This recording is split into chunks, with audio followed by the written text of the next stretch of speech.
Bosko's Parlor Pranks is certainly an interesting cartoon. I wouldn't say it's a good cartoon, but it's an interesting one. This is a Bosko short from 1934. This is actually the first Bosko short when it was moved to MGM and it became part of the Happy Harmonies series. And this one is, of course, directed by Hugh Harman and also Friz Freleng, with a voice cast including Carman Maxwell as Bosko and Rochelle Hudson as Honey. And the character at this point is still generally resembling the classic Bosko of Warner Brothers. They haven't changed the design too much. They will go on to revamp the design further down the line. But it looks pretty good. The character looks good. Seeing the character in colour is really effective.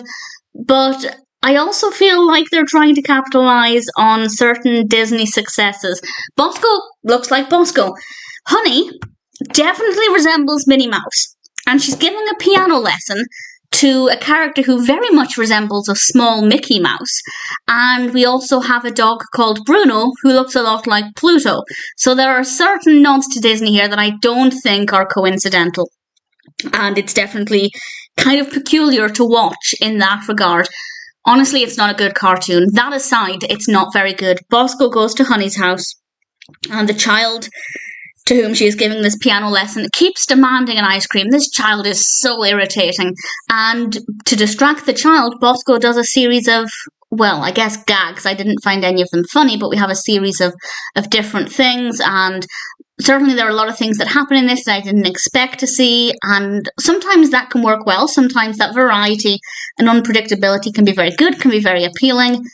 I don't think that's the case here at all. I did not find this to be entertaining. I found it to be too random. There are too many things that I feel just don't make sense within the context of the cartoon. And I don't know, I feel like maybe they just thought, hey, Bosko is new to MGM. We have a series of ideas. Let's throw them all at this cartoon and hope for the best. And I didn't really care for it. So I like the animation.